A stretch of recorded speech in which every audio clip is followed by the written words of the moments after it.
proceed, I'd like to call on the Vice President, Student Association, to give his welcome address. Ladies and gentlemen, with a clapping ovation, let's welcome Adebumi Abiodun Taufik. Please put your hands together for him as he takes over the microphone. Thank you. Keep on clapping until it gets to the podium. You can do better, keep on clapping until it takes over the microphone. Are you clapping?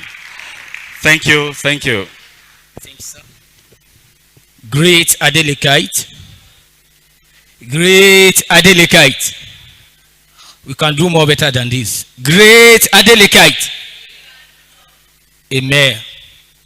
Yeah, I welcome you all to today's debate, inter-faculty debate.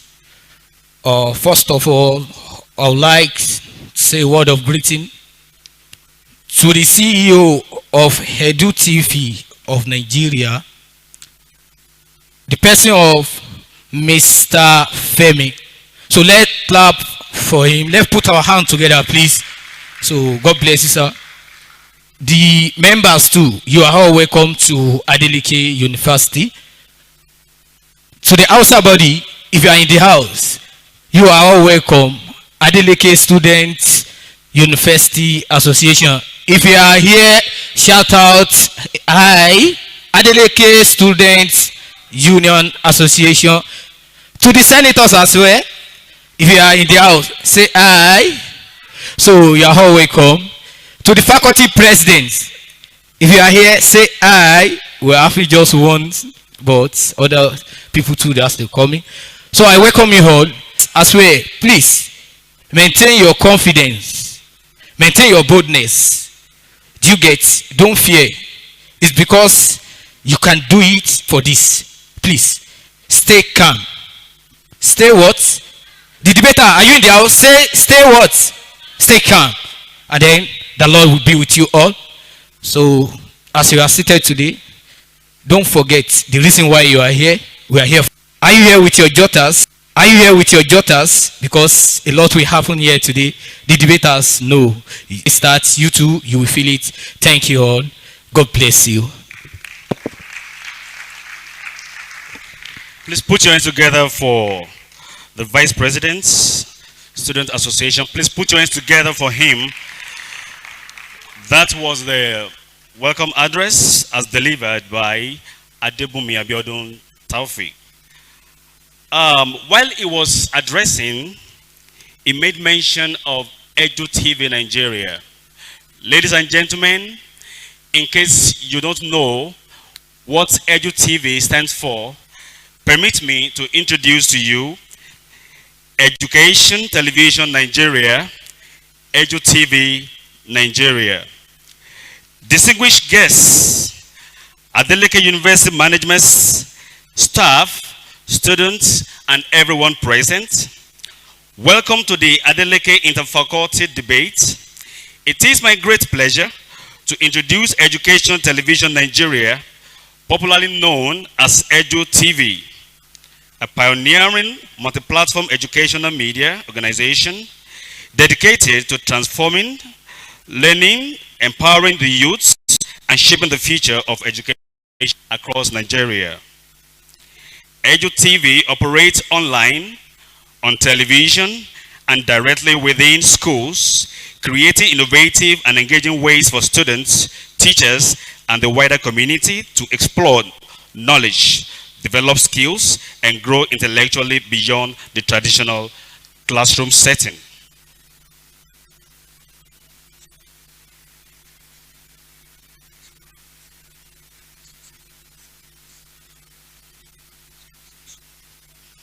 I beg your pardon for that. Very clear. It is very clear. It is to improve the quality of education in Nigeria and promote civic awareness, nurture the next generation of Nigerian leaders, and provide platforms where young people can discover their potential and make meaningful contributions to their society. Edu TV is more than media.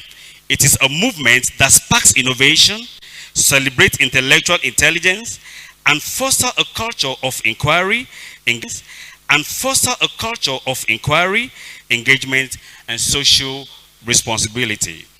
Ladies and gentlemen, it is my honor to welcome you to Edu TV Nigeria, where learning comes alive, ideas flourish, and tomorrow's leaders are nurtured today. If your hands are not too busy, please put them together for Edu TV Nigeria. Put those hands together for Edu TV Nigeria. Thank you, and God bless you. All right, like you all know, today we are here for a contest, for a very big contest, and we have 6 different faculties that will be participating today. But before I introduce the contestant to you, please permit me to welcome our today's judges.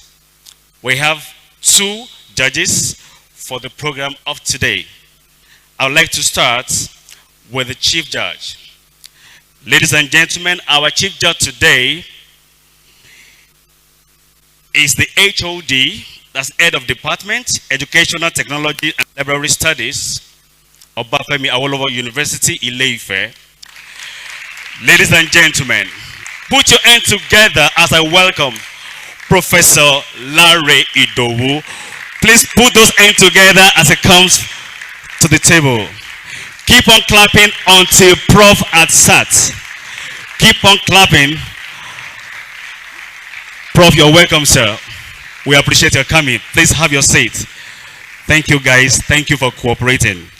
I like the way you clapped. Now, to support the chief judge, we have one of our own. This man is a man of several talents. You will soon find out yourself. Please join me as I make welcome one and only Mr. Kendi Olaoni. Put your hands together for Mr. Kendi Olaoni as he comes to the table.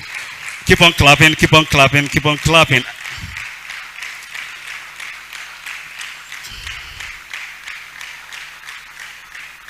All right, thank you very much. And we also have one of our own in the house. By God's grace, he will be the one to help us keep the time as far as today's debate is concerned. Ladies and gentlemen, put your hands together for Alabi Blessing. Put your hands together for Alabi Blessing. Keep on clapping, keep on clapping, keep on clapping, keep on clapping. Please, can I have Mr. Adebumi?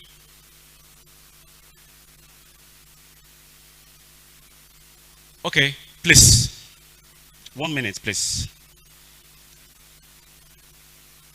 All right, I'd like to invite the contestants for today's debate. I beg your pardon, please.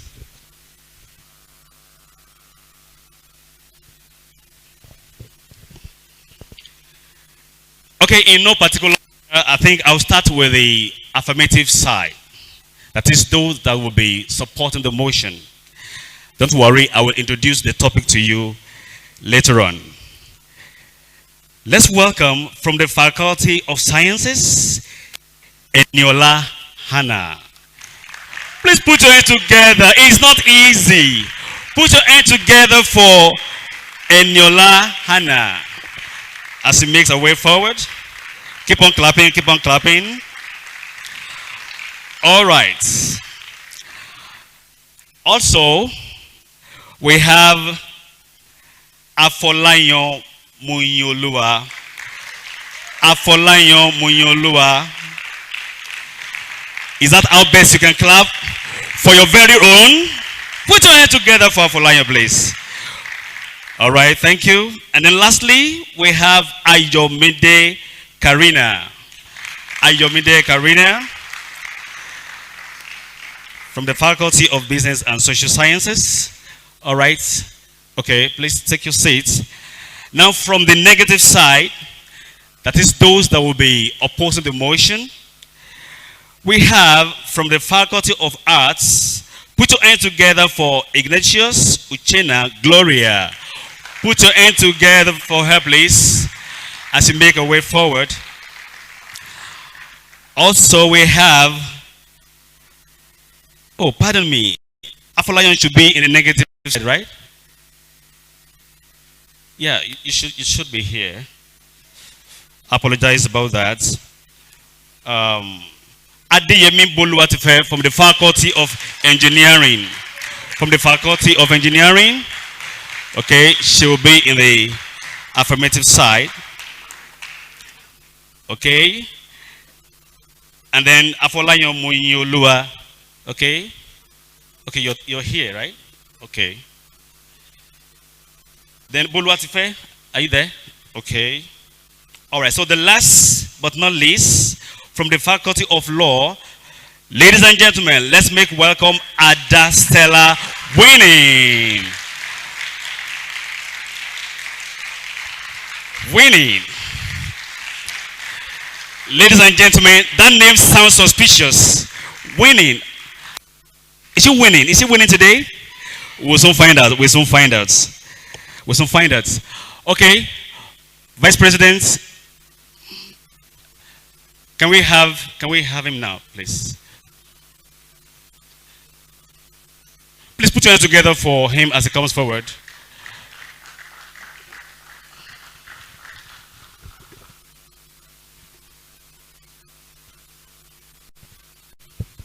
Good morning, everyone. Good morning, everyone. I want to introduce the faculty presidents and the outside executives. Faculty president.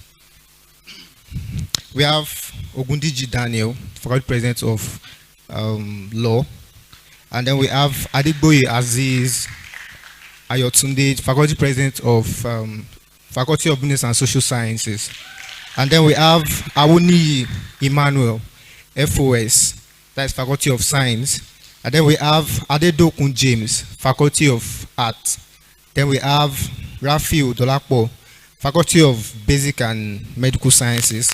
And then we have Suleiman Ayodeji, Faculty of Engineering.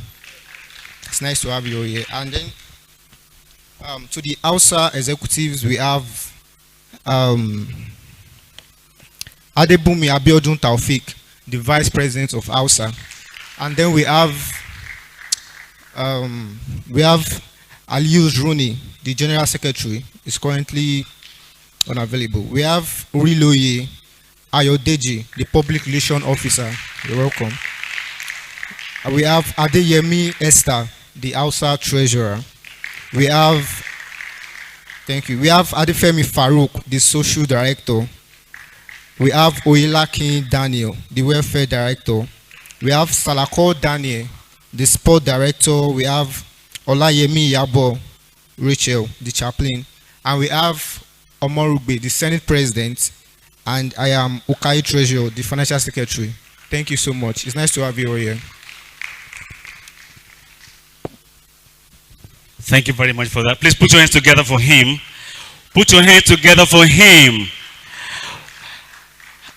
I guess the environment, the atmosphere is tense already. Are you tensed? Please relax, okay? Relax, okay? All right. I would like to also recognize in absentia the presence of the Vice Chancellor of this great citadel of learning, and that is Professor Solomon Ajayi Adebola. Please put your hands together for him in absentia.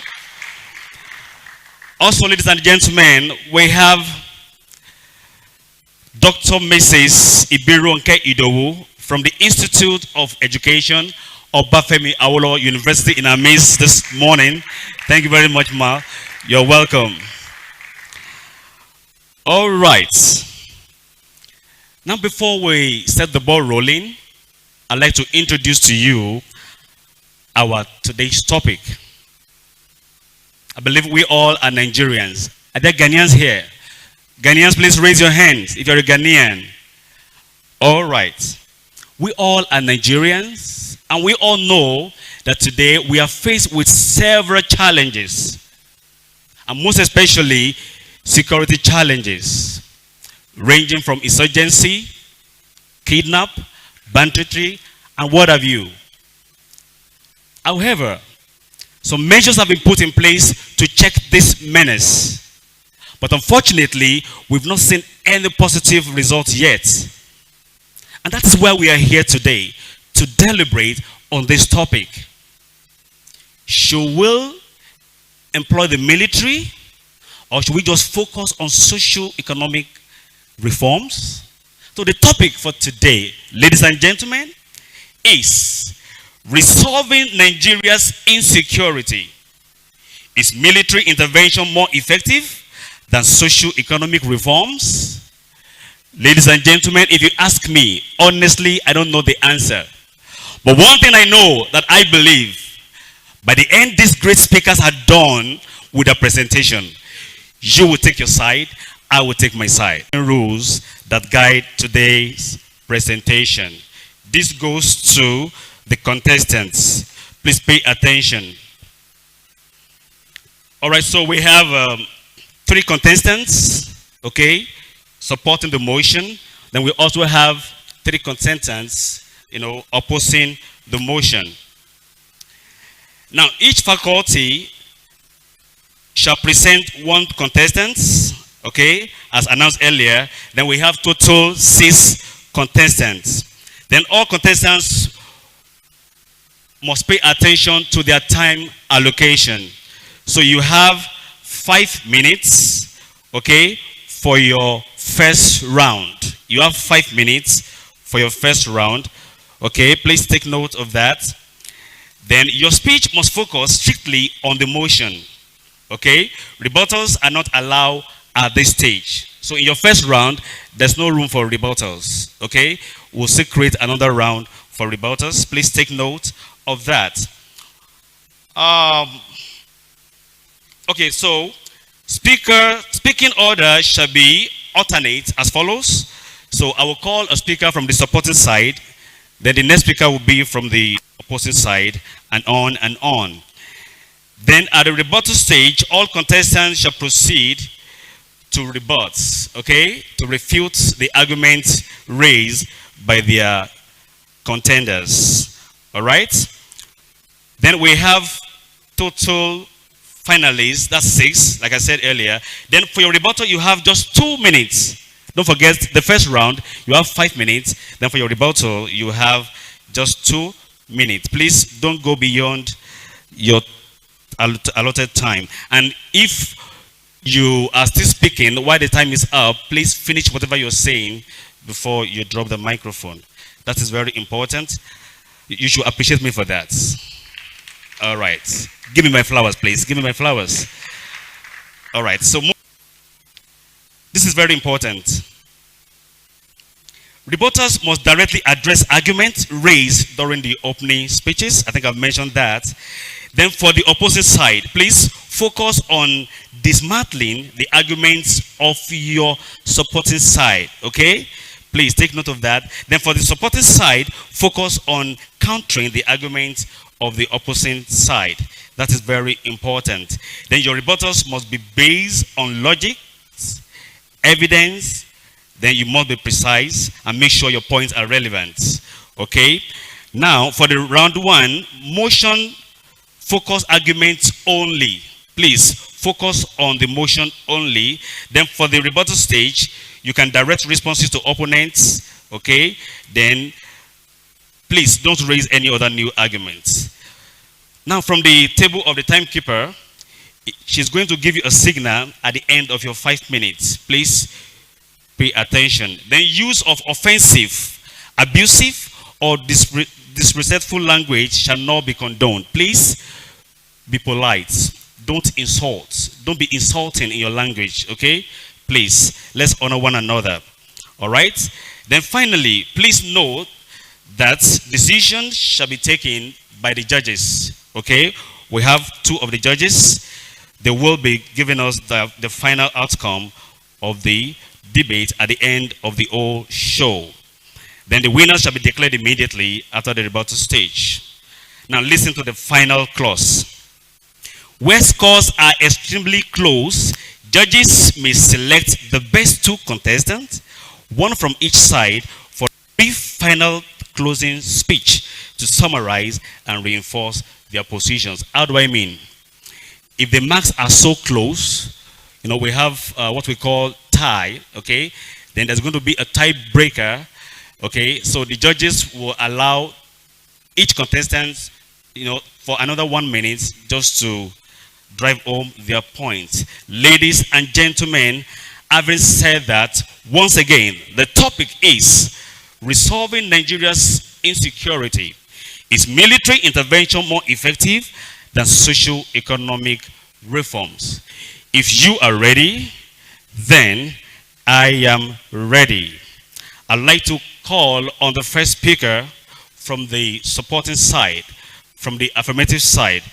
Please join me as I make welcome Eniola Anna from the Faculty of Sciences. Thank you.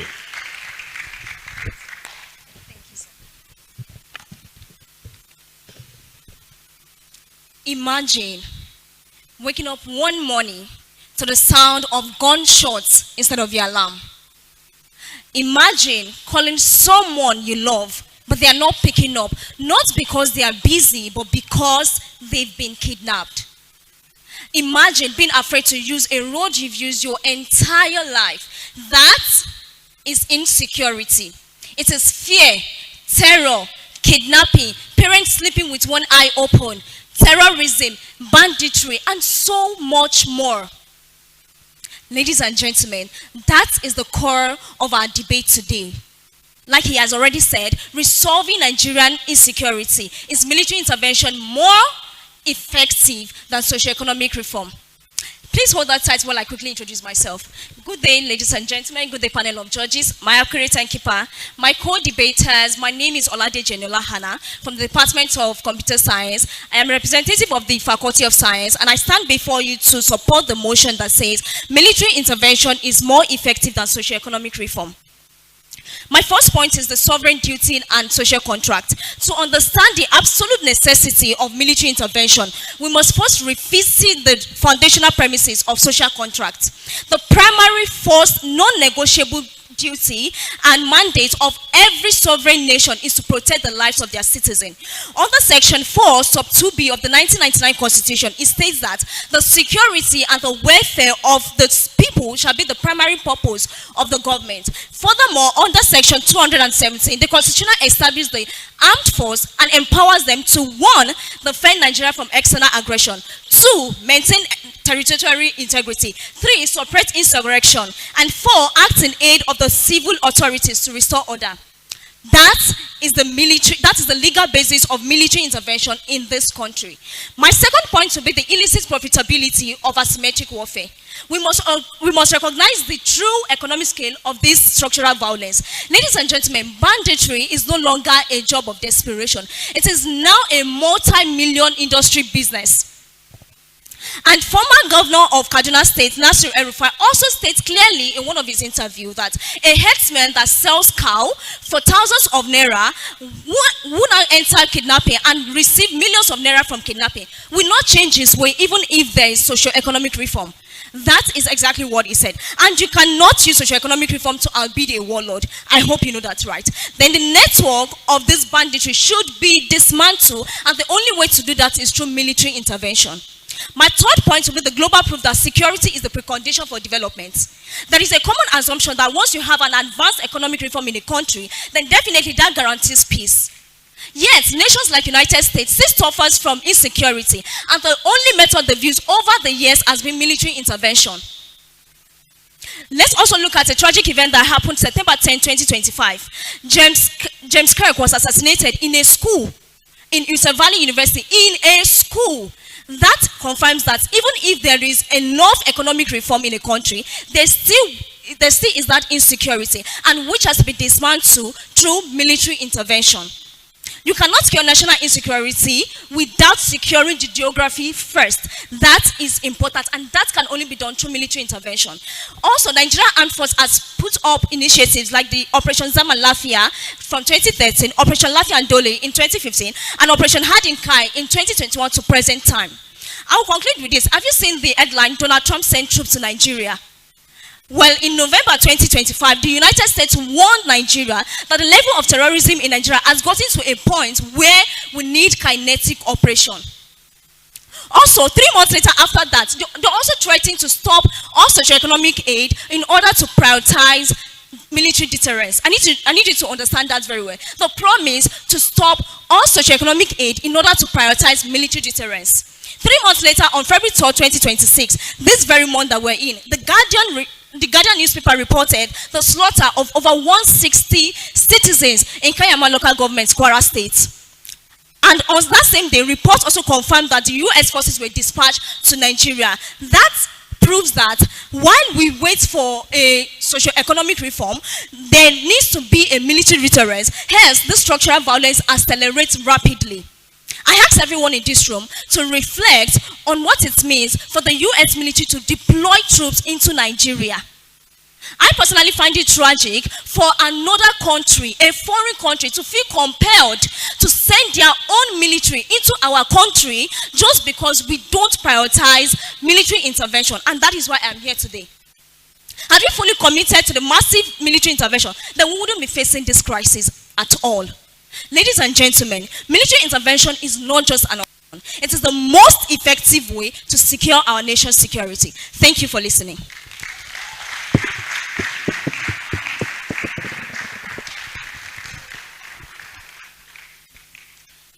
Ladies and gentlemen, you cannot carry out a reform in an unsafe society. Those were the words of Eniola Hannah. How true is this? We will soon find out. As I welcome Uchena Gloria.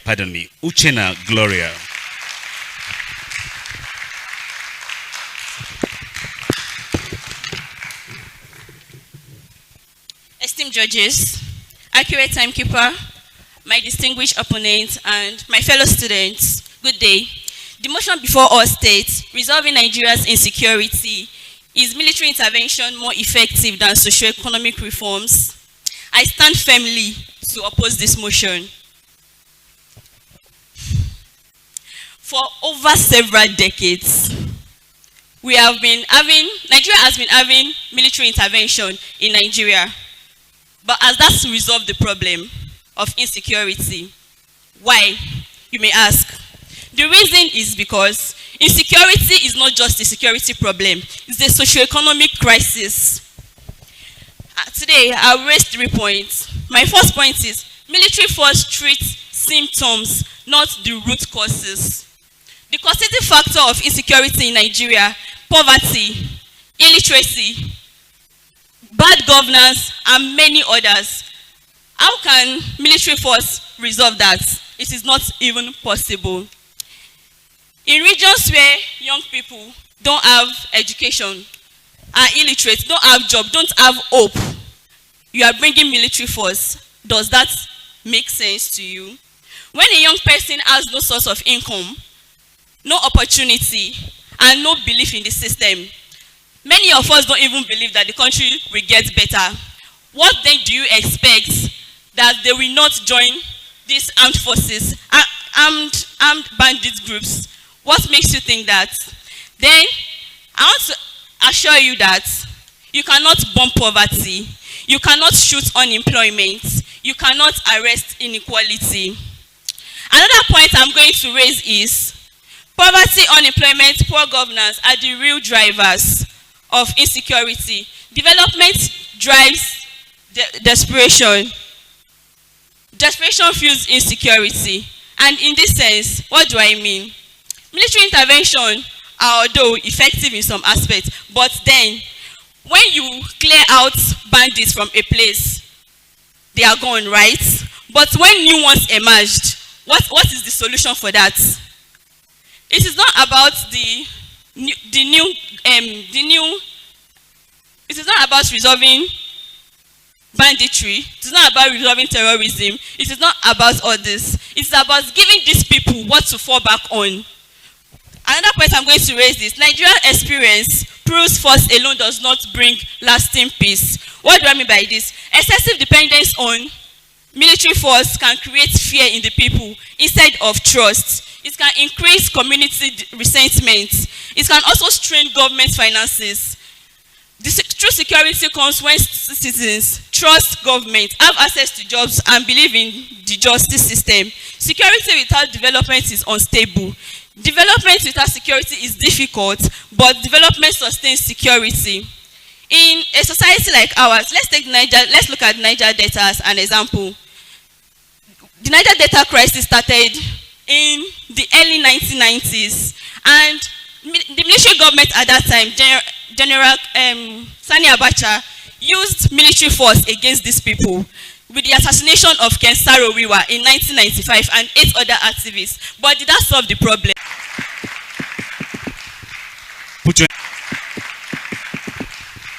Put your hands together for her, please. Ladies and gentlemen, you cannot bomb poverty. You cannot shoot unemployment. Well, we'll soon find out. What if it is not true? Let's welcome Afolayan Munyolua from the Faculty of Basic Medical Sciences. Thank you very much. The nation we sit here to discuss is a nation that has its community waking up to gunfire, a nation where their lives are threatened, a nation where the homes are being burned. This is the reality of our nation, and the priority is not long-term socio-economic reforms, but immediate military intervention. Distinguished judges, co-debaters, Mr. Moderator, fellow Nigerians, good morning. I am Afolayan Munyolua, a 500 level nursing student representing the Faculty of Basic Medical Sciences. Today I stand defending the motion that in resolving Nigerians' insecurity, military intervention is more effective than socio-economic reforms. Argument. I would like to defer key terms in this motion. 1. Military intervention. Military intervention, according to U.S. Department of Defense, refers to the deployment of armed men in intervention in the controversy of a nation. Socioeconomic reforms, according to World Bank, is defined as policy changes that is aimed at improving life and social and economic condition. Also, insecurity, according to Wikipedia, is referred to as a state of danger. Now, I'll present my argument on 3 major points. 1, that insecurity in Nigeria is immediate and violent. Nigerians' insecurity is not a theoretical debate. Nigerians' insecurity is not a thing of concept. Nigerians' insecurity is a reality. Nigeria is bleeding from insurgency to banditry to bombing to terrorism. Now, do a nation start negotiating in chaos? No, we do not comfort this with a negotiation. The Nigeria that we live in is suffering from armed insurgency, calculated terrorism? No.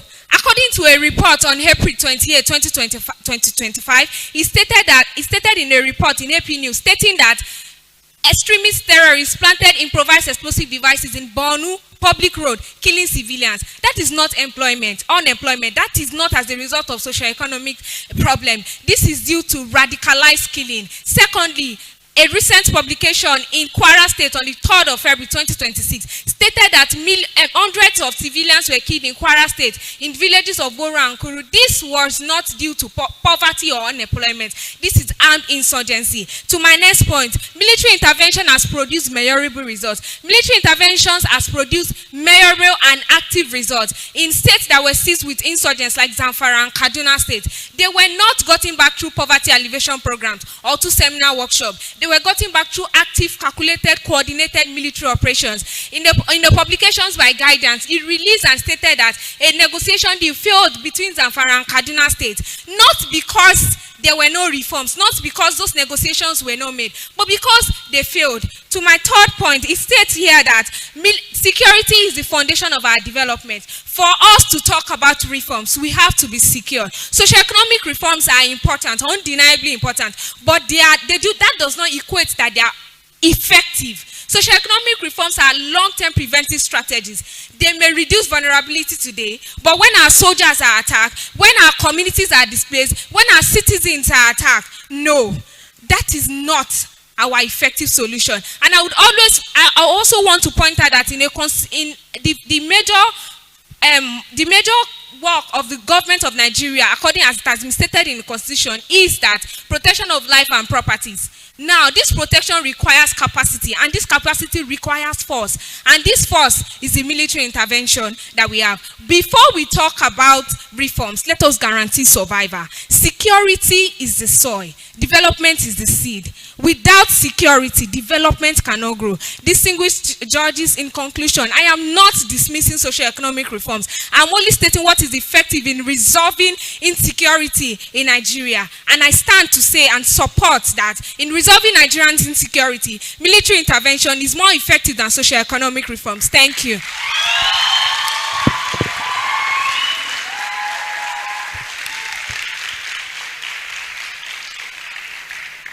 Thank you. Thank you. So according to Afolayan, from the day of John the Baptist, the kingdom of God suffers violence, and then the violent takes it by force. However, having said that, something struck me when she said, I'm a 500 level student of nursing. Why did you guys? So if she had said 200 level, would you have clapped? Would you have clapped? Okay, okay. So it is not easy to be a nursing student, right? All right, so I wish you all the best. All right. I would like to bring up another speaker from the supporting side. And she's no other than Adastella Winning from the Faculty of Law. Good, better, best. I will never rest until my good is better and my better best. Today, arguments have been laid before us and will be laid before us, which may be good or even better, but have come with the best stance. And I urge you, my wonderful audience, not to rest. Good day, Mr. Chairman, the panel of impartial judges, accurate timekeeper, co-debaters, ladies and gentlemen. I am Adastella Winnie, a 300 level law student at Adeleke University, and I stand to prove, leaving no doubt, that socio-economic reforms are the most effective cure for insecurity in Nigeria, and I hope to do that using 3 unequivocal points. Before then, let's examine the key terms used in this debate. What are socio-economic structural adjustments, policies and initiatives to bring about changes of a population, positive changes within a country, state, or any group at all? Military intervention, on the other hand, refers to force, the deployment of force, maybe a state armed forces or even external forces. It is coercive and often deliberate. It takes the form of coup d'etat or deployment of forces to the crisis region. Now to my first point, root cause. Insecurity in Nigeria does not occur in vacuum. It is not a random occurrence, neither is it without a cause. The Bible makes us to understand in Proverbs 26 verse 2 that a curse which is causeless shall not stand. This means that to every single problem that we see on the surface of the earth, there is an underlying root. And in Nigeria's situation, in order for us to tackle insecurity, we must look beyond the surface manifestations of violence and crimes and look at the fundamental issues that give rise to them. At the heart of Nigeria's insecurity lies poverty. The World Bank makes it clear that 139 million Nigerians are poor, and multidimensional poverty in Nigeria is equivalent to 63% of Nigerians. According to National Bureau of Statistics, that means 133 million Nigerians are multidimensionally poor. Hunger is another cause. Nigeria ranks 115th out of 123 countries on the Global Hunger Index. Other causes include injustice, inequality, illiteracy, unemployment, and many more. Karl Marx's theory of conflict serves as the authority for this argument. Marx posits that society is shaped by unequal distribution of resources, and when wealth, power, and authority is concentrated in the hands of a few persons, rebellion becomes the fate of the marginalized group. This rebellion takes different forms such as kidnapping, banditry, theft, robbery, and armed robbery, which fall under the umbrella term insecurity. To my next point, which is sustainability and long-term impact. For 20 years, a coalition led by the United States military intervened in Afghanistan to eliminate the Taliban and bring about stability and peace. Guess what? Just 3 weeks after these forces were withdrawn in 2021, the Taliban returned to power. The military was only able to suspend the insecurity, but not to bring lasting peace. Nigeria, our beloved country, for the longest time, has been known to depend on short-term reactionary solutions that barely last a decade after they are made. Military intervention is yet another short-term solution. It is high time we start thinking systems. It's high time we start thinking institutions and structures, because we cannot continue to give temporary solutions to the poorest of the poor. The next point, to my next point, the last point, history leaves traces which makes it easy to infer that military regimes, that is, military intervention in governance, is the highest form of military intervention. The trend goes thus. First of all, the military become overly involved in governance and economic situation of the country. Second of all, the civilian authorities gradually begin to become silent. Third of all, the trust of the public shifts from the institutions and systems to military men because they are the strong men in uniform. And lastly, military frames take over as the necessary corrective measure. What began as a subtle, as a quiet, as a harmless intervention to bring about peace and stability blossoms into a governance of several years. What began as fragrance turned to what? These military regimes are usually characterized by erosion of human rights, suspension of constitution, iron hand rule, brutality, violence, and many other forms of misuse of power. Lord Acton makes it clear that power corrupts and absolute power corrupts absolutely. The military understand one language, and that is violence. The summary of this debate lies in just one question. If Nigeria was currently being governed by the military, will a debate such as this, where we are airing our opinions as to the pros and cons of military intervention, be taking place? Let me reiterate for the sake of emphasis. Will this debate be taking place if Nigeria was currently being governed by the military? Of course not, because every single one of us will be living with the fear of ending up like Adeleke and many others who spoke up did. At this juncture, the conclusion is simple. Socio-economic reforms are the way forward.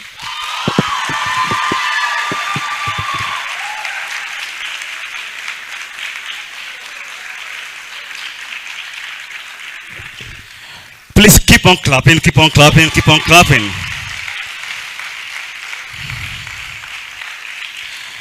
Ladies and gentlemen, if you have not seen a barrister recently, that's one over there. Okay. While she was having a presentation, we were honored to have the presence of the Dean of Students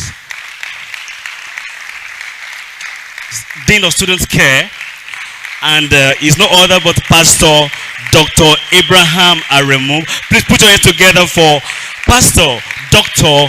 Abraham Aremu. You're welcome, sir. We celebrate you. Thank you for coming. We celebrate you. And we also have one of the best lecturers from the Faculty of Sciences. We have Mr.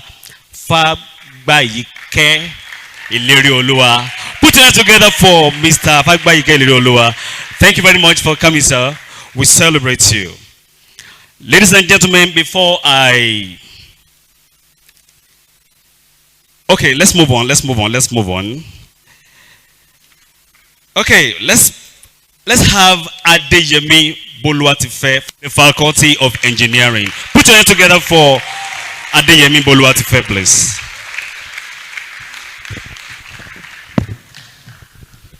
Imagine a Nigeria where insecurity is absent.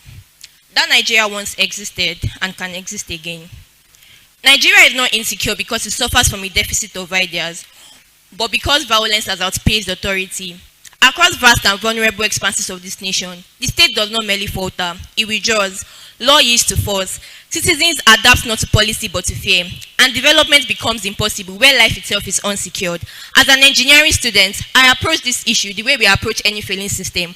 When a system is unstable, optimization is meaningless. Stability must come first. Distinguished judges, esteemed colleagues, and respected members of the audience, I am Boluwatife Adeyemi, a 300-level mechanical engineering student, representing the Faculty of Engineering, Adeleke University. Today's motion asks us whether military intervention is more effective than socio-economic reform in resolving Nigeria's insecurity. I rise firmly and unapologetically in support of the motion. Let us be clear without ambiguity. Across history, politics, and law, one principle remains constant. Reform requires order, order requires authority, and authority, when confronted by organized violence, requires enforcement. Some may argue that poverty causes insecurity, but history contradicts this claim. Nigeria has endured poverty, inequality, and underdevelopment for decades. Yet, for much of that time, the Nigerian state has retained territorial control. Poverty existed, but bandits did not govern highways. Poverty may be a contributing condition, but not a controlling cause. If poverty alone caused insecurity, then the whole nation will be at war. What converts hardship into organized violence is the capacity for violence, weapons, coordination, territorial control, and impunity. According to the Global Security Report, armed groups in Nigeria now operate across multiple states simultaneously, controlling roads, forests, and rural communities. These realities are not neutralized by policy documents or economic blueprints. They are neutralized by force. History is instructive. Consider Colombia. At its peak, over 30% of the Colombian territory was influenced by armed insurgents group. For decades, reform efforts failed, not because they lacked compassion or vision, but because the state lacked authority. Only until around 2005, after decisive military intervention, help curtailed insurgent capacity, did peace negotiation, legal reform, and economic recovery become possible. The international system has recognized this reality as well. During the height of Nigeria's insecurity crisis, even external powers adjusted their posture, not around reform, but around security capacity. Under the Trump's administration, the United States has approved critical military support in Nigeria, recognizing that the immediate challenge was not economic planning, but the state's ability to confront organized violence. This sequence is not ideological, it is structural. A state cannot legislate where it cannot govern. It cannot deliver welfare where it cannot first protect life. Some may suggest that military intervention treats symptoms rather than causes, but societies cannot be rebuilt where violence remains uncontained. Stability must be restored first, only then can reform endure. Human rights violation concerns are very legitimate, but insecurity is the most extensive human rights violation of all. According to the humanitarian data, millions of Nigerians have been displaced, denied education, healthcare, and basic dignity due to violence. I'm not speaking from headlines alone, I'm speaking from first-hand experience. 2 family friends were kidnapped on Nigerian highways, ransoms were paid, but they were killed. Chibok girls are examples. They were in school receiving basic education when over 276 girls were kidnapped. We can all agree with me that a murdered citizen has no rights left to protect. Neither can a kidnapped child wait for theory maturity. However, this is not a call for brute force, but for a disciplined and intelligence-driven military action.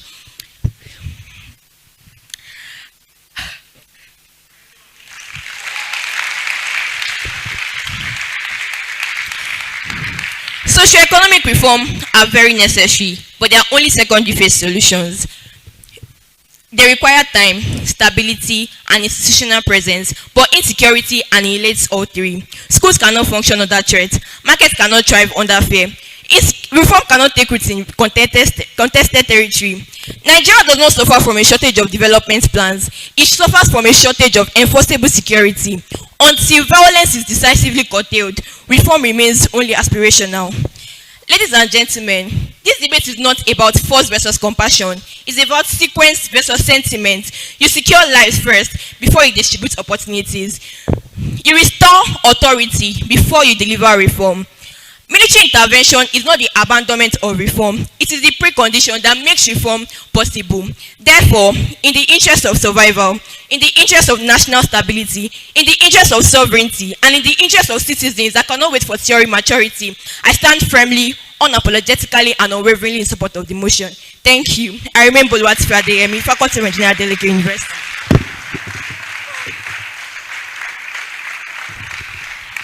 Please put your hands together for Boluwatife.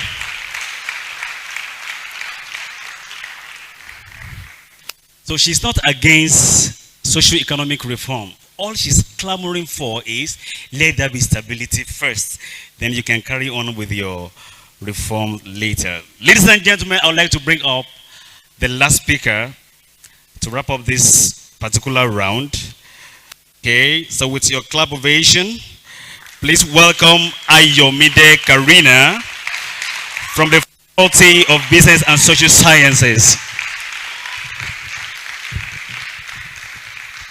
Good day, panel of judges, accurate timekeeper, and my co-debaters.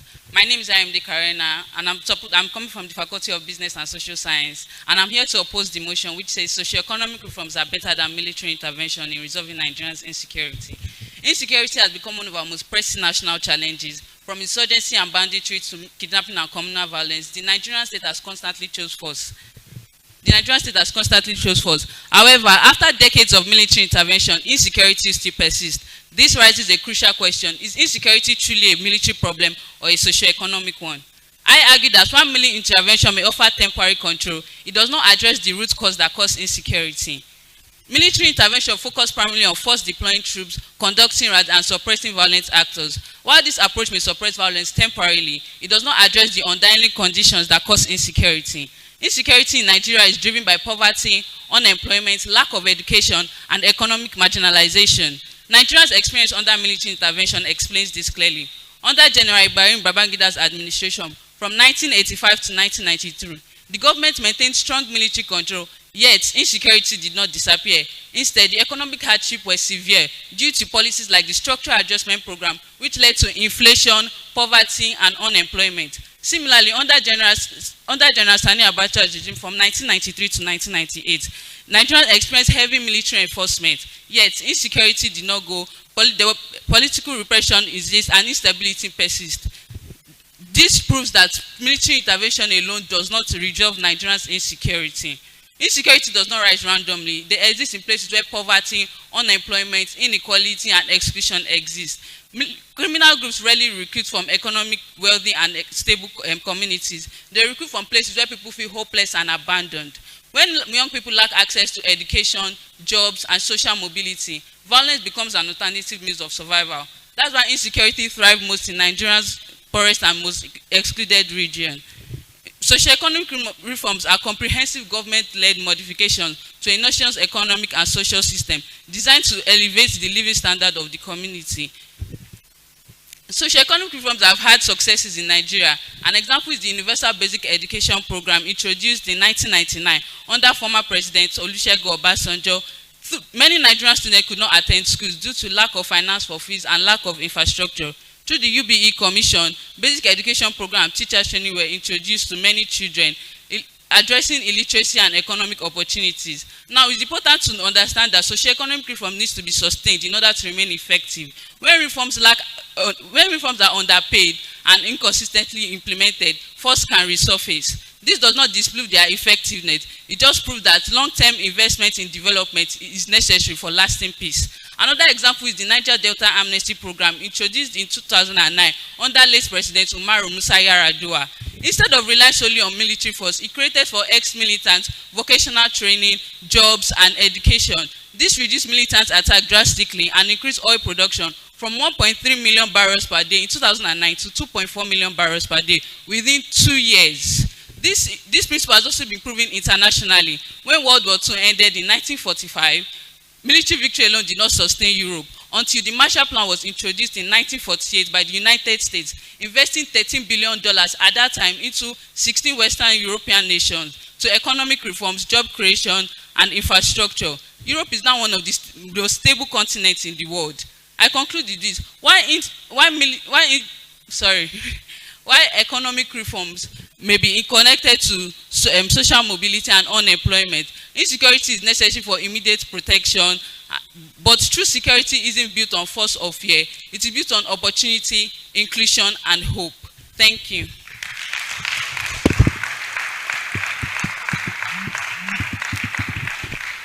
Keep on clapping, keep on clapping, keep on clapping. Ladies and gentlemen, it is not easy. Okay, please, let's appreciate them. Let's appreciate them.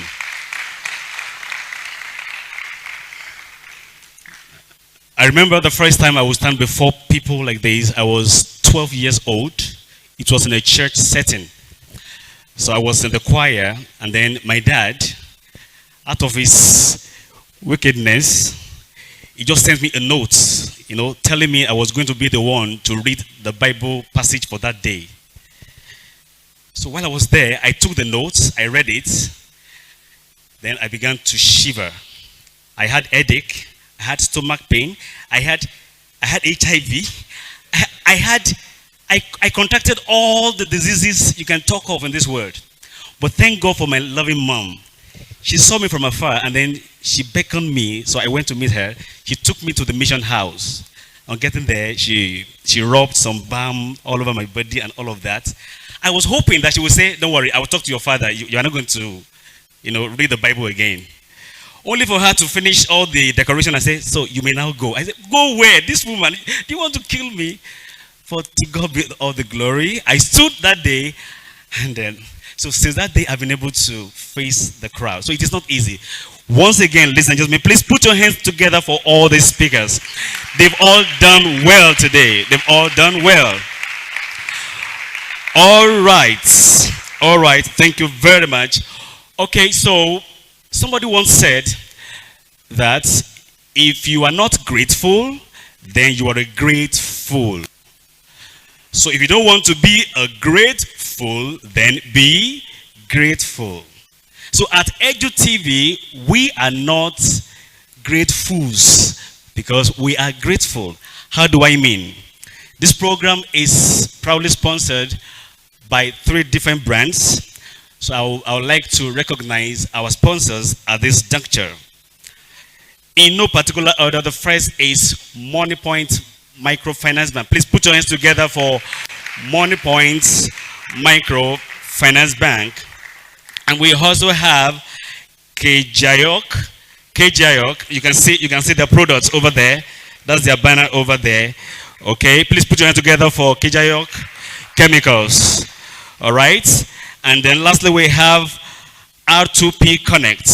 R2P Connect. Please put your hands together for R2P Connect. Put your hands together for R2P Connect. All right.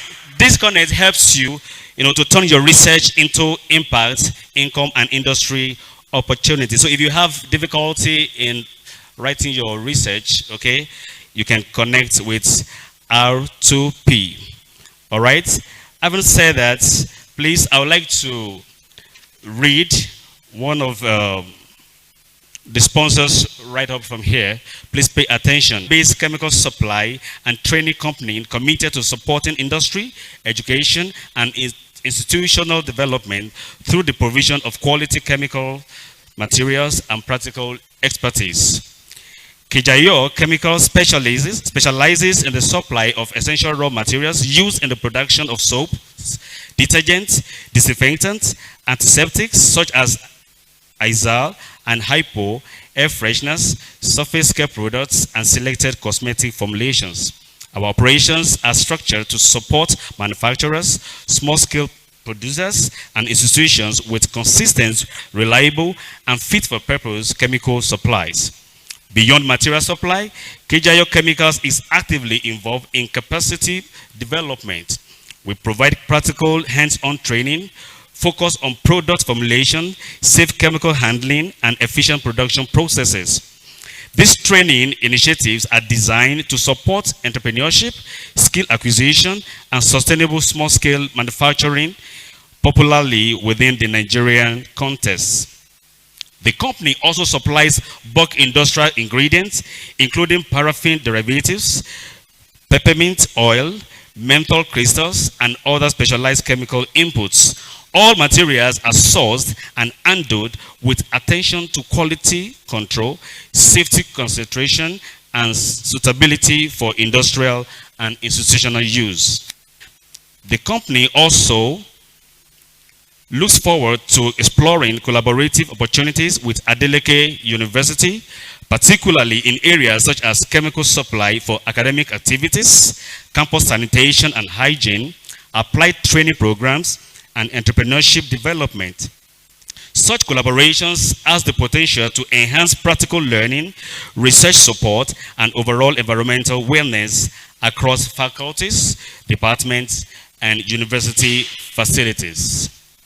Our mission is to support production, learning, and institutional operations by combining access to quality materials with technical guidance and practical knowledge. Through this approach, KJIO Chemicals positions itself not merely as a supplier, but also a dependable partner in applied chemistry, skills development, and institutional support. Thank you for your attention. KJIO Chemicals, quality, reliability, and professional expertise. Please put your hands together for KJIO Chemicals. Please do well to patronize them any day and any time. All right. We are getting ready for the second round. However, before we go to that, we'd like to appreciate a set of people in our midst. I'll call their names first, then I'll tell you what they did. before we appreciate them. Are you ready? So first on the list we have Kola Wole Glory. Please stand wherever you are. Be on your feet. Kola Wole Glory. Where are you? All right. Put your hands together for Kola Wole Glory. Success. Ekwe means success. Where is she? Ekwe means success. Why are you far away? Please, please. Come forward, please. All right. Then we also have Bankole Pelumi. Bankole Pelumi, where are you? All right. We also have Oluokun David. Oluokun David. All right. Please keep on standing. Olagunju Aisha. Olagunju Aisha, where are you? Where is she, please? Okay. We also have Oriloye Oluwanifemi. Oriloye Oluwanifemi. Are you there? Okay. Then we also have Babalola Mofijin. Am I right? Babalola Mofijin. All right. Ladies and gentlemen, I'd like to announce to you that these were the first 10 students to come to this venue of events this morning. Please put your hands together for them. Okay? They were the first 10 to be here this morning. Okay? So at Edu TV, we celebrate excellence and discipline. All right? So before you go today, we have a token for you. Please don't be in a hurry to go home. Please have your seats. All right, all right. Please step forward, step forward, step forward. Step forward, please. Please clap for them, clap for them. Kola Wole Glory, Edafe Michael, Odeniro Emmanuel, Anoze, Success, Bankole, Oluokun, Olagunju Aisha, Oriloye, then Babalola Mofijin. Please keep on clapping for them as they step forward. It's not easy to be punctual. It takes courage and discipline to be punctual. Please don't mind the smallness. It's a token from the deepest part of our hearts. Put your hands together for them as they go home with KGOC products. Wow, that's beautiful.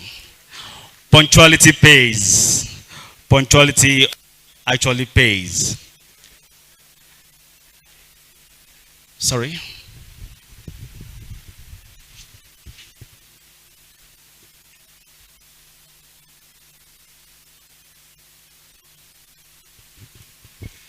All right, ladies and gentlemen, as we get ready for the second round, which is the rebuttal stage, I'd like us to keep our fingers crossed and then let the best speaker win.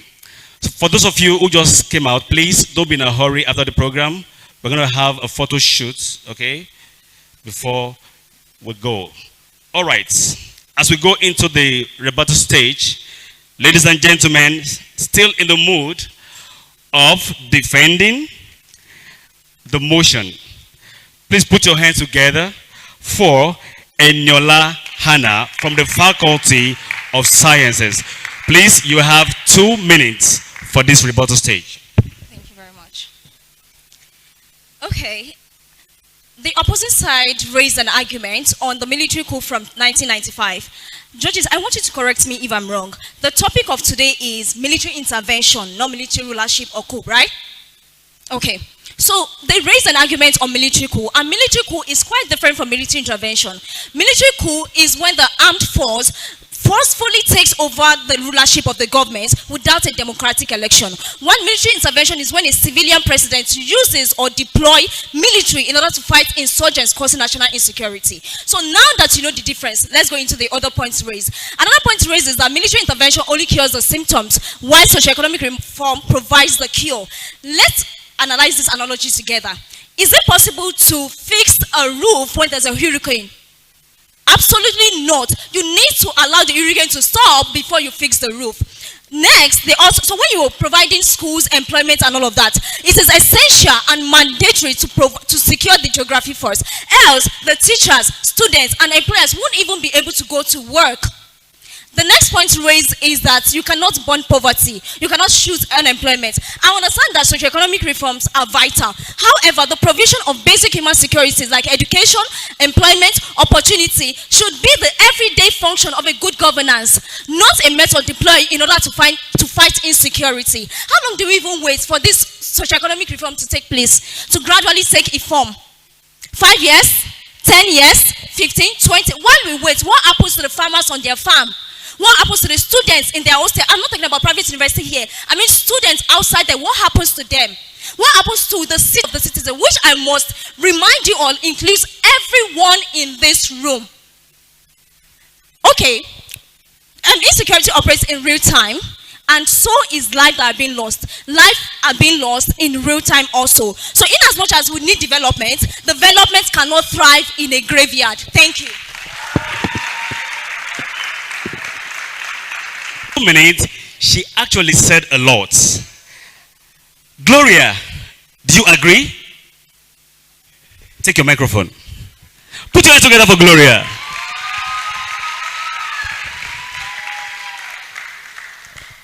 Honorable judges, my opponent argued that military intervention is more effective than socioeconomic reforms. I do not agree, and you also have to not agree. Do you understand? In 2021, the government replaced the Operation Lafia Dole with Adeleke. Ask me why. Because 6 years of the Operation Lafia Dole means peace by force. Imagine. Can you achieve peace by force? Thank you. The insurgency was not resolved when there was peace by force operation. They had to reform this peace by force into Adeleke. Adeleke means cooperativeness, cooperation. This cooperation just simply means that they understood that military force alone cannot solve anything. It cannot solve the problem of insecurity that we face in Nigeria. Insecurity in Nigeria dates back decades. Are you telling me that we don't have military in this country in the first place? Of course we do. What have they been doing?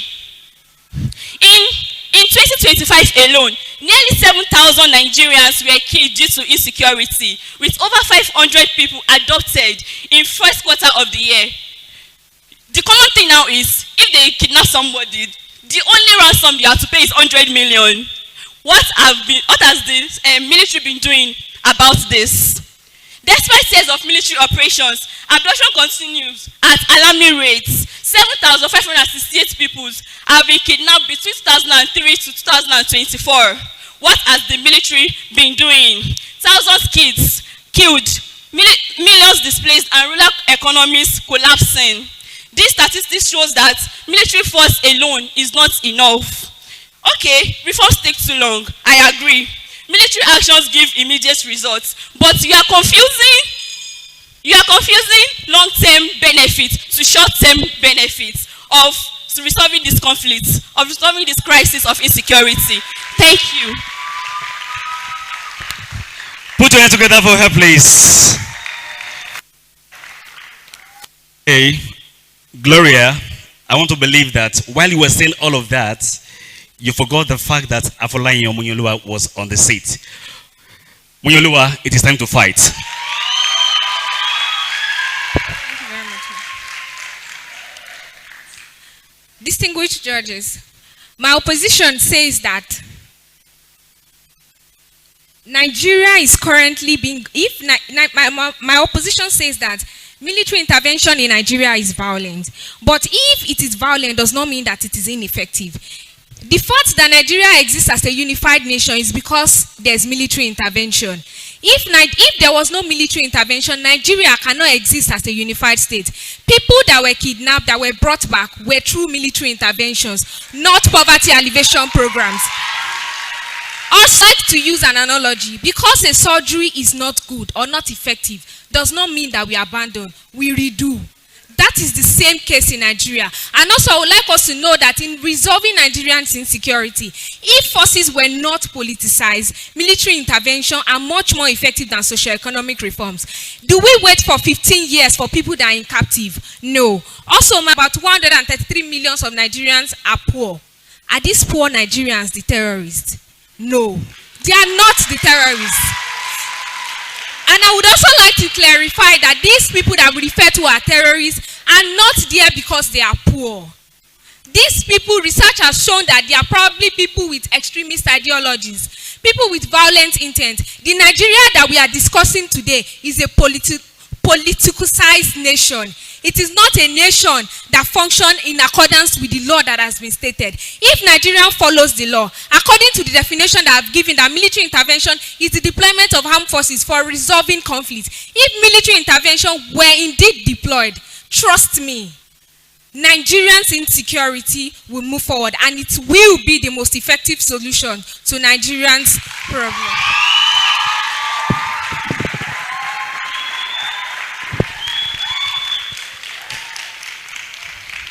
Ladies and gentlemen,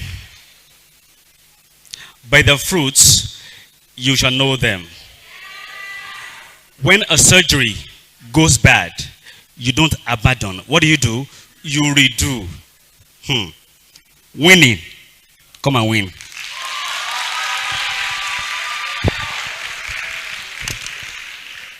Who dresses like Madam Mary to church, yet speaks like Jezebel? A good example is my opponent here.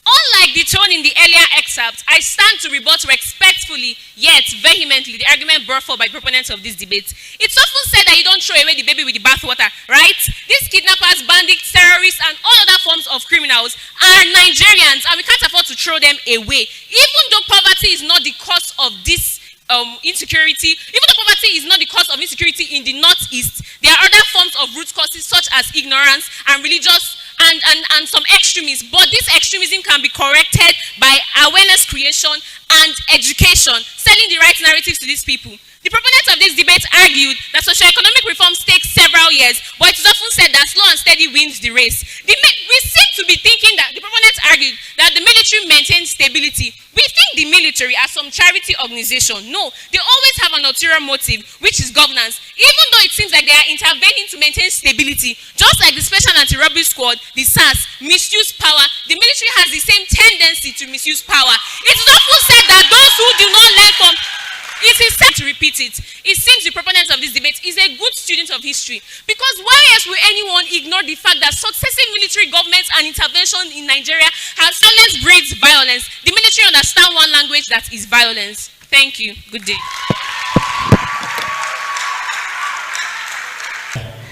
Is by their arguments. Name means the way God wants it. Is this the way God wants it? Come and prove it. Come and prove it. Our protocol is duly observed once again. My opponent, Karina, she mentioned that military intervention does not address root causes. She mentioned poverty, unemployment, lack of education. But categorically speaking, the most pressing threats imposed by these insurgent groups in Nigeria are categorized into three. I'm going to mention two. First is the most strategically dangerous groups. This includes the Islamist jihadists, where we have Boko Haram, ISIS, ISWAP, Al-Qaeda, Al-Shabaab. We have this new group, Lakurawa. These groups have all stated their intention. They are solely religious and anti-Western ideology. They don't support education, neither do they support technology. These groups have been given amnesty, but they rejected it. Okay, while the subscriptions are ongoing, I'd like to announce to you that the next program now is questions and answers session. Okay, questions and answers. So here I will be asking you one or two questions, and then if you get the answers correctly, before I ask the first question, don't forget each question carries a guy who went to the mountain to pray. And on getting to the mountain, as he was praying with his eyes closed, then all of a sudden he opened his eyes. Guess what he saw before him? He saw a lion. So he was so scared. Then the lion told him, don't be scared. Don't you also pray before you eat? Oh, that's deep, right? Okay, who can tell me what just happened? What just happened? Okay, the rest is history. Question number 1. In what year was Edu TV Nigeria established? In what year? In what year was Edu TV Nigeria established? You have the answer. Okay, good. The young man in blue. What's the answer? Please. He said 2016, and that's correct. Put your hands together for the young man, please. Please come. You are the first winner of our Edu TV questions. All right. Question number 2. Are you listening? At which Nigerian university was Edu TV Nigeria originally founded? Okay, the young man in cap. Oh, I almost disqualified you, but you changed it. Obafemi Awolowo University. Put your hands together for the young man, please. Please step forward, please. Hello, sir, please. Step forward. Why is the other man? Okay, all right. So it was originally founded at OAU. Okay. Question number 3. Is Edu TV Nigeria a government-owned or privately owned educational media platform?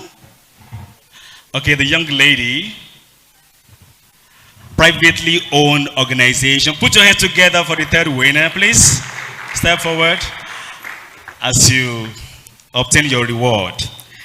Question number 4. What is the primary focus of Edu TV Nigeria's broadcast content? What is the primary focus of Edu TV Nigeria's broadcast content? Okay, the young lady over there. Sorry?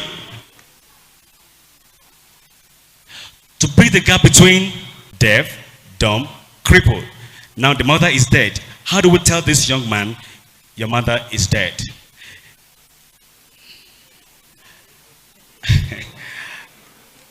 Okay, keep thinking about it. Keep thinking about it. Let's take the next question. Let's take the next question.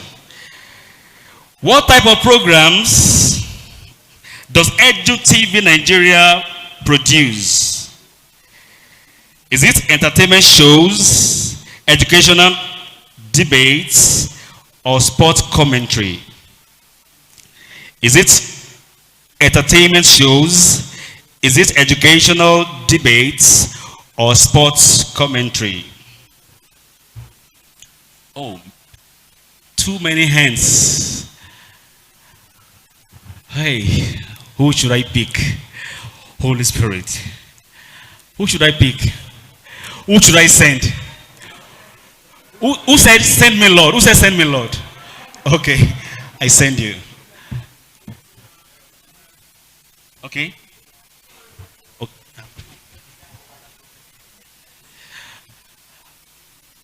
Please, judges, let us know as soon as you're done, please. Okay. Okay, 2 minutes. Okay. All right. That's correct. That's correct. That's correct. That's correct. That's correct. Okay. The next question. How does Edu TV Nigeria combine? Sorry. How does Edu TV Nigeria contribute to bridging the gap between theory and practice in education? How does Edu TV Nigeria contribute to bridging the gap between practice and theory? Okay, the lady in glasses. Beautiful, that's correct, that's correct. I wish I could give you the microphone so that you speak that answer to the microphone. Well, that's beautiful, that's beautiful. Now let's take the penultimate question. That's the second to the last question.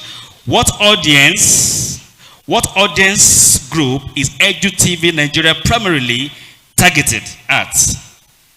Is it students, educators, policymakers, or general entertainment viewers? Our audience targets.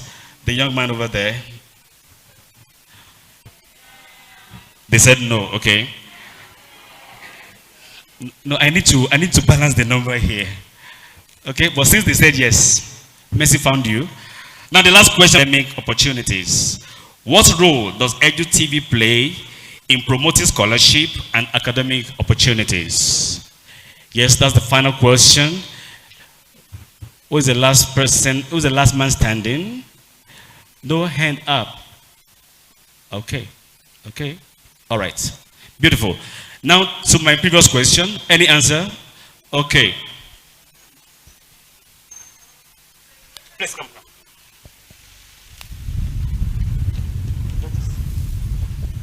For a boy that is dumb, blind, and then crippled and dumb.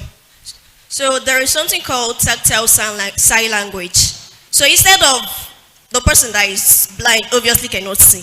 So instead of like watching sign language, it's similar to sign language. So instead of watching sign language, it's also like a hand over hand learning. So the person can learn through touch, objects, like identifying objects. You can like demonstrate and like sign like writings and stuff like hand to hand stuff. So it's like, yeah. Thank you very much. You've made a very good point, but no. Okay, Alaja.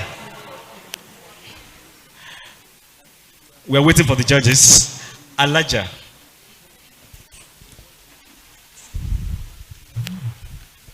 So the boy never knew he had a mother to begin with. So there's no how you tell him that his mother is dead. Wow. Put your hand together because she means it. Okay. I need a guy now. I need a guy. Okay, let's have you. Okay.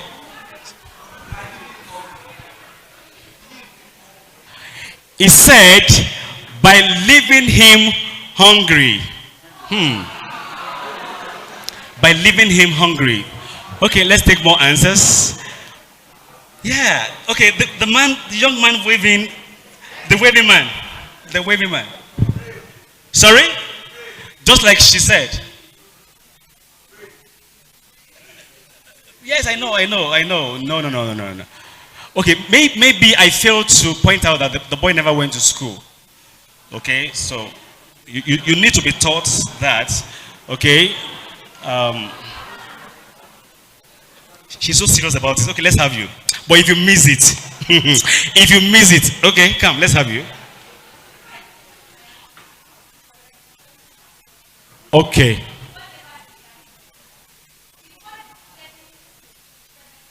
Beautiful.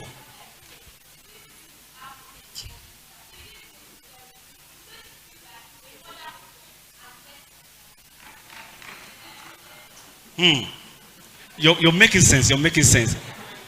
Can I repeat the question? Okay. Judges, are we ready? Ladies and gentlemen, I'm sorry to announce to you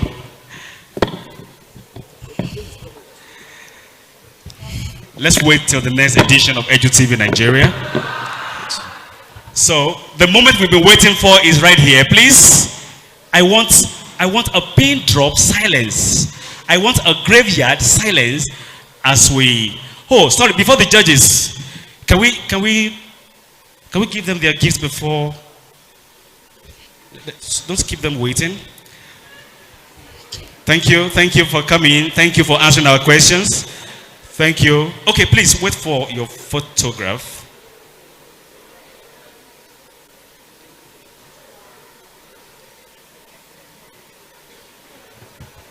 From KGIOC Chemicals. Thank you. God bless you. From KGIOC.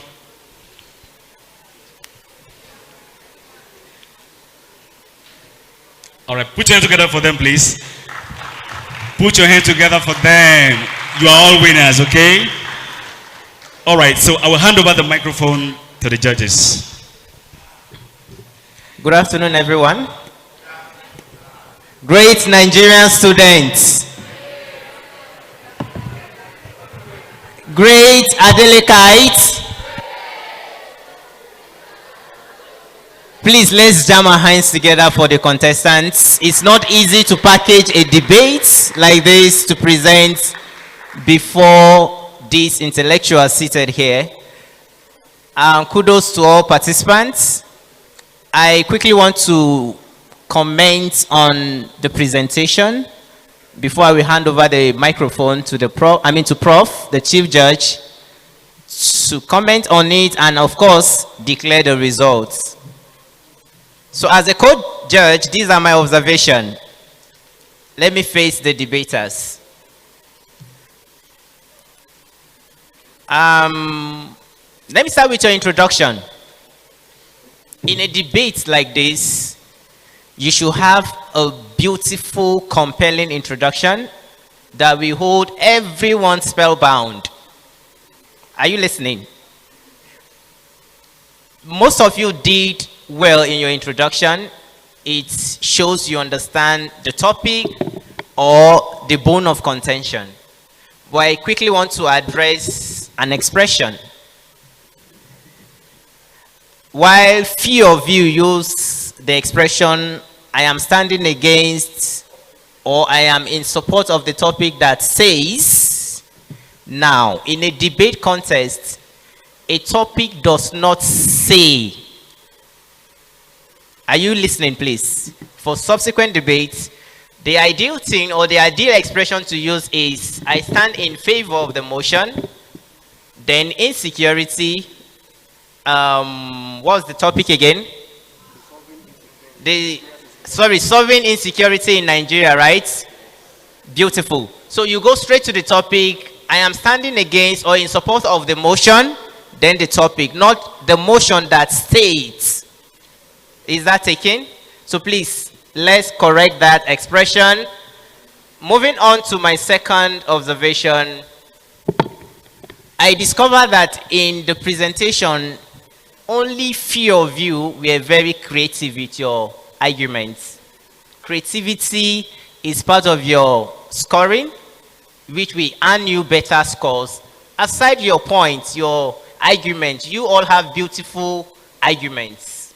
You presented some evidences, gave us some quotations, some from the Constitution and the likes. But then your presentation is lacking in terms of what? Creativity. So I believe we can do something on this for a subsequent presentation. I wouldn't want to bore us with some pronunciations, but I want to quickly point out 3 grammatical errors. One of the debaters said that for several over a decade, the word several and over in this expression gives us the same idea. So you can say for several decades or for over a decade, for many decades. These expressions are better to this. So we call this redundancy or tautology in English language. So take note of this. Secondly, I don't know if you were not composed enough. One of the debaters said, development drives desperation. I know she said that without paying attention to it. But whereas I think she meant the opposite. I don't think development will drive what? Desperation. But lack of development would definitely do what? Drive desperation.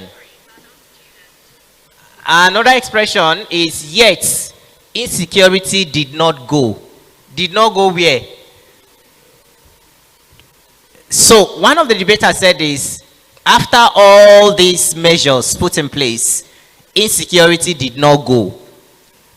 Rather, you should use something like insecurity persisted. Do you understand? So these are few among many observations, and I believe Prof will do justice to most of these things as I hand over the microphone to the Chief Judge. Thank you. I wish you all the best.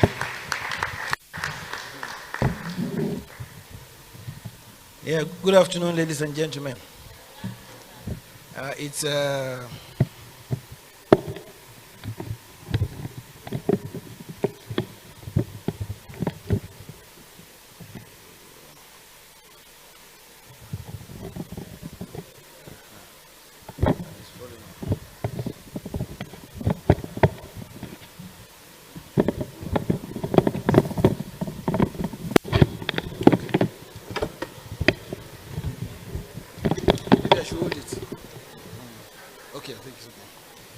Yeah, once again, good afternoon. Great Nigerian students, good afternoon. It's pleasurable and delightful to be here this afternoon. And let me quickly, sincerely and genuinely appreciate you for coming. If it were to be entertaining program or program for entertainment, you can imagine how this place will be filled up. But in spite of that, academics, you decided to come. And I want to say kudos to all of you. You can clap for yourself, an appreciation to the coming.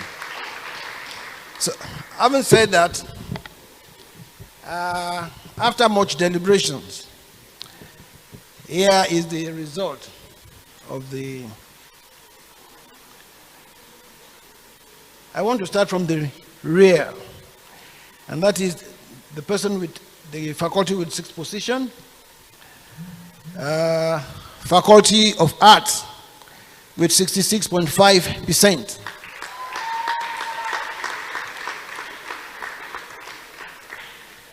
Followed by Faculty of Business and Social Science with 70%. Then the 4th position goes to Faculty of Engineering with 73.5%. Second runner-up, Faculty of Sciences, 75.5%. Then first runner-up, Faculty of Law, with 82.5%. And the champion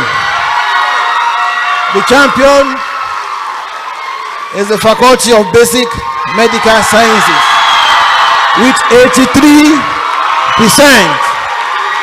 Thank you. Thank you very much for your attention.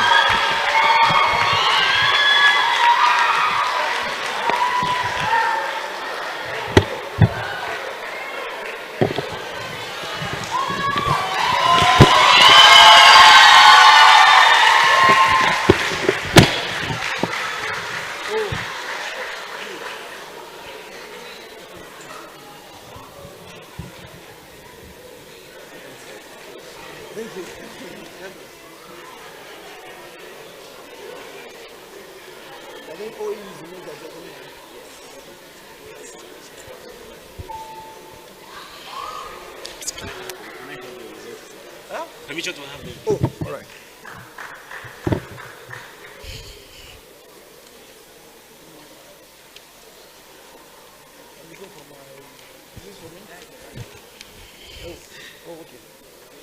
Ladies and gentlemen,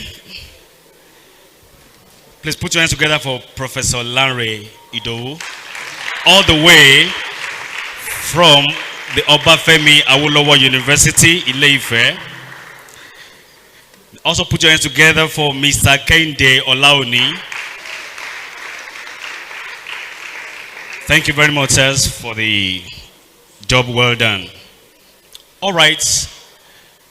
Before we do the award presentation, I'd like to invite the CEO of R2P Connect for 1 or 2, and then from there we move. Thank you very much. Put your hands together for the CEO, R2P Connect, Mr. Femi. Thank you very much, moderator.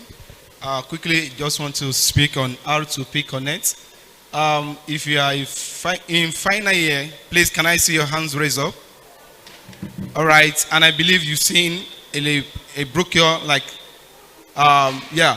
So what is R2P Connect about? It's about helping students making their research smarter and actually make it seamless with their supervisor. So if you actually go into it, you will see every advantage, or all the advantages that gives to the final year students, and also for their supervisor. It makes supervising very, very easy for their supervisor. And also after your project or your research has been done, then it gives you the leverage to actually make money through it, all through, even after you are done.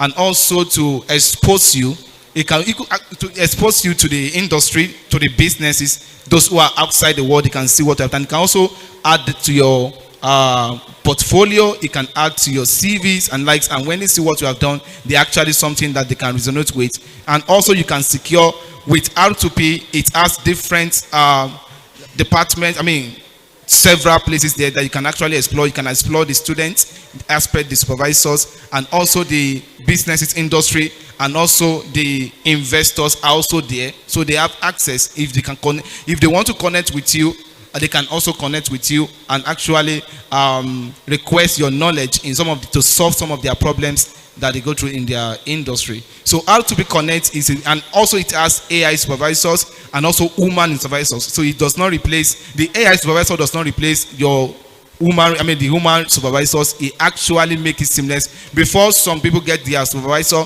they will have actually gone a long way for their research. And also when they have issues, the R2P can actually point out where you have issues in your research, in your project, before you get to your supervisor, so that it eradicates the back and forth issues when it comes to your project or research. So, and also you can actually see your invite link. You can also make money through it. Of course, as the more people you invite on it, the more money you make. All right, thank you very much. I'd like to hand over to the moderator right now. Moderator, please.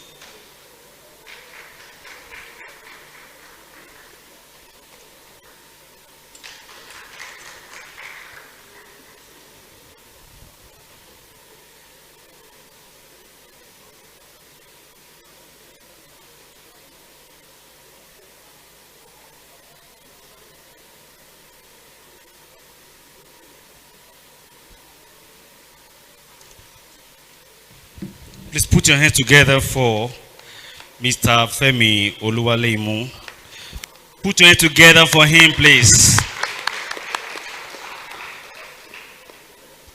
All right. Please, do we have the...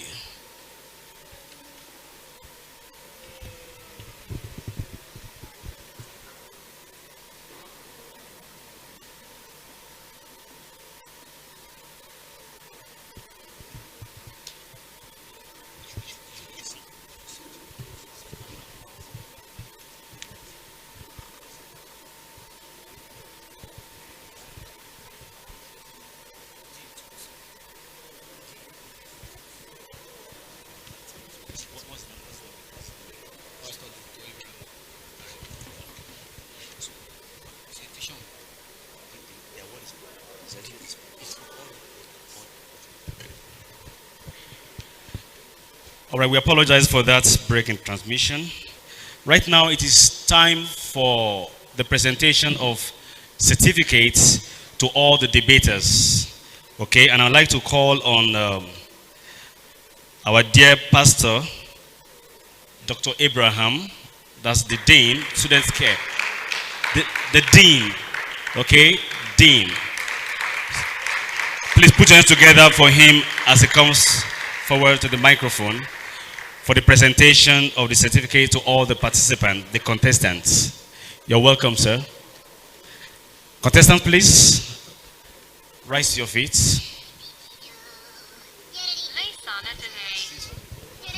The presentation. Yes, good afternoon, children. May the Lord bless you. I was is it for female alone? Is the debate for female alone? Eh? Do we have only female on campus? So are we saying the females are more serious than the male?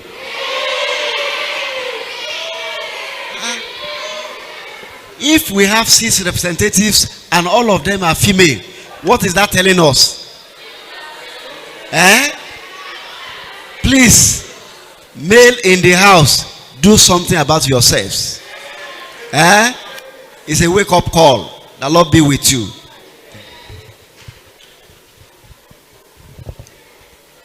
All right. So we have the first person. This goes to Afolayan Munyolua.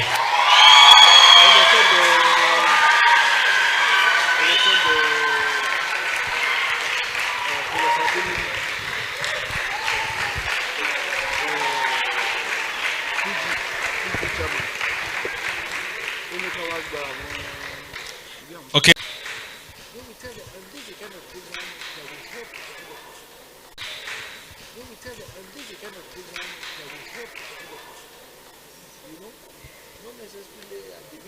All right, the next one goes to Ayomide Karena.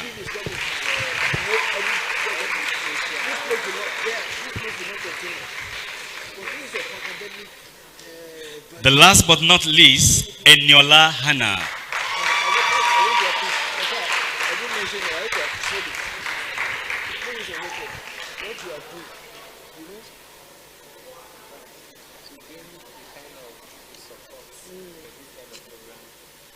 Thank you very much, sir, Pastor Doctor.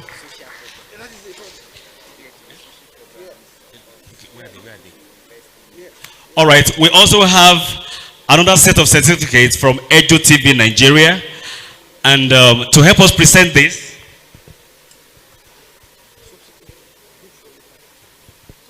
all right, this will be given to them by the CEO. Please put your hands together for the CEO of Edu TV. In case you don't know him, he doesn't want to be known. That is the CEO of Edu TV. Small but mighty. That's Mr. Femi Oluwaleimu. All right, so the first certificate goes to Afolayan Munyoluwa Rachel.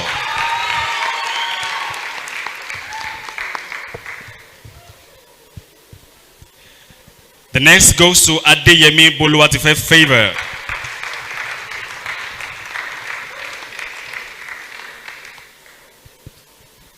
The next certificate goes to Ignatius Uchena Gloria.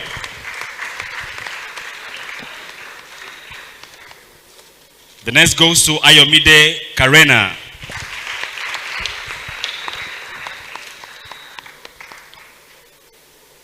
Ada Stella winning.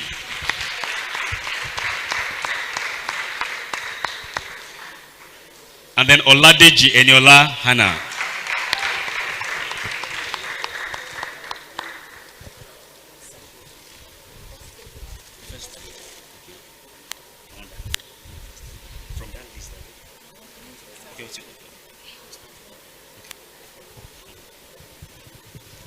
All right, this is a very special one. We have these certificates for the first 3 speakers for the day. So the second runner-up, Oladeji Eniola Hannah.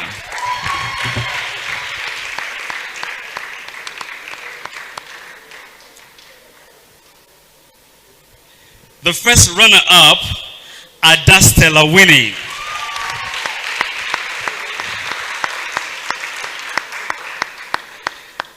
And the winner,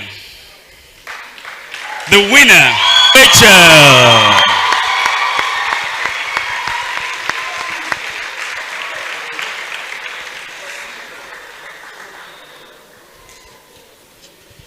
All right, it is time for the presentation of prize. It is prize giving time.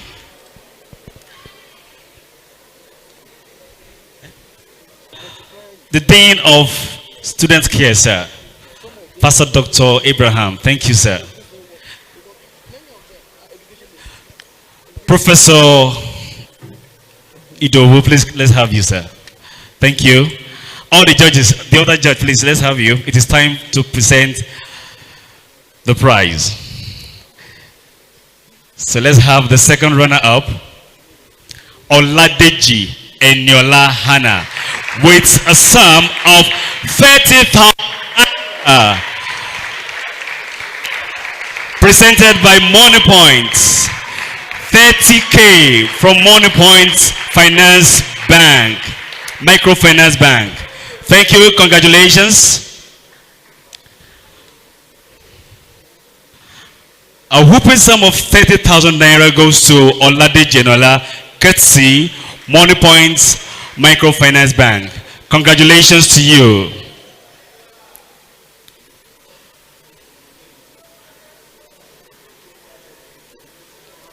Wow. Wow. Put your hands together for Oladeji as she goes home with 30,000 naira. All right, the first runner-up, 50,000 naira goes to Ada Stella Winning. Ada Stella Winning goes home with 50K. All right. Presented by Money Point Microfinance Bank, Osun State Chapter. Congratulations to Ada Stella Winning. Winning is winning. Congratulations. Ladies and gentlemen, ladies and gentlemen, wow, Afolayan Moyolua Richard, 100,000 naira, 100,000 naira. Wow, congratulations. Congratulations.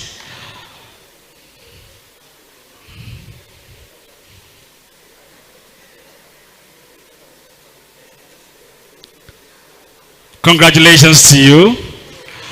Put your hands together for Afolayan Moyolua Rachel.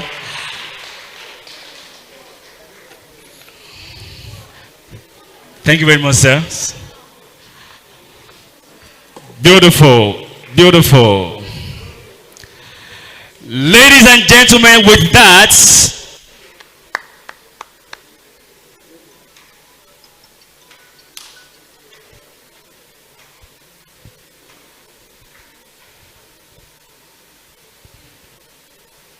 okay, let's have a group picture for the three speakers. Smile.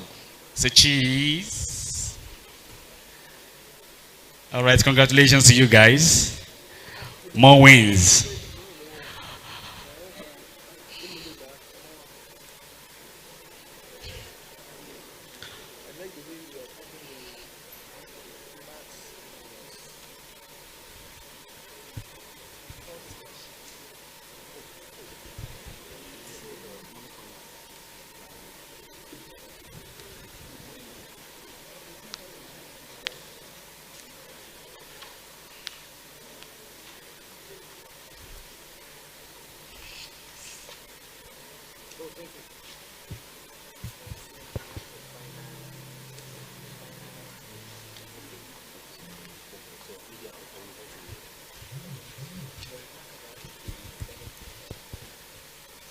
All right, Microfinance Bank, Osun State Chapter. All right. Now, while we wrap up, I would like to invite Professor Lanre Idowu for his final remarks. Please put your hands together for Professor Lanre Idowu.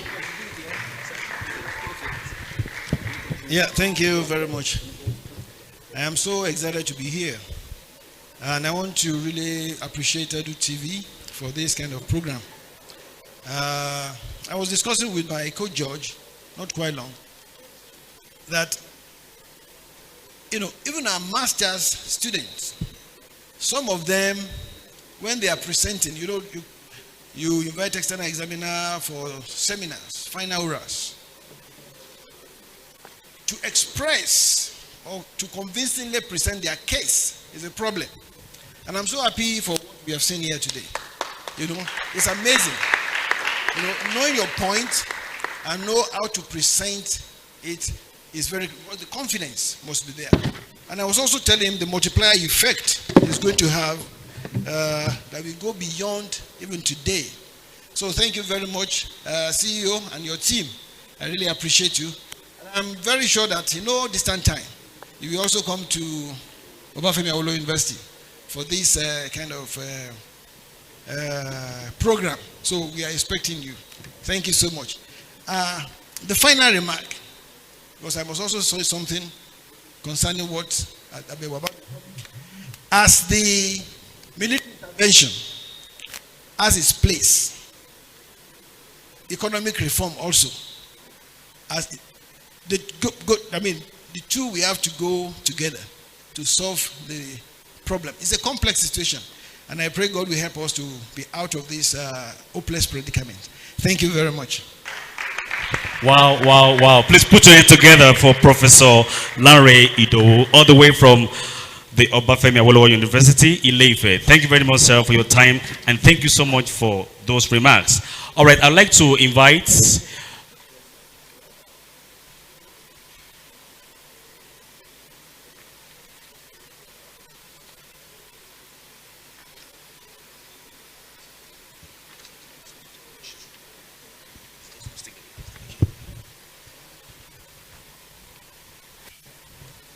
Good day, everybody. My name is Aloysius Rooney. I'm the Hausa General Secretary. I'm just here to speak to you all about something very important. Spiritual life is a core aspect of our education in this school.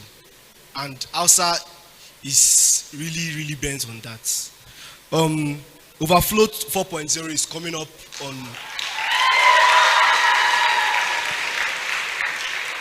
Overflow 4.0 is coming up on March 8, 2026, and the theme is titled Beyond the Song. Please get your tickets from... Grateful for organizing this program. We want to thank you, grateful for organizing this program. We want to thank you for helping us to be part of those who will witness the program. I pray all we have learned through this program, let it be permanent in our lives in Jesus' name. We want to appreciate you for all the participants. Lord, I pray that you will improve them positively in Jesus' name. For the organizers, I pray your grace will be sufficient in their lives. Father, as they do more to enhance education in our country, Heavenly Father, bless their homes, bless their work. May they not regret doing this in Jesus' name. I pray for all the students. Let all this be beneficial to us so that what we learn from there will be impactful and will be productive in our learning system in the name of Jesus. And at the end, Father, count all of us worthy for your kingdom. Thank thee for answering our prayers. As these people will be going, Father, go with them. Grant them journey mercies. In Jesus' name we have prayed. Amen. Ladies and gentlemen, that was the closing prayer as said by Dr.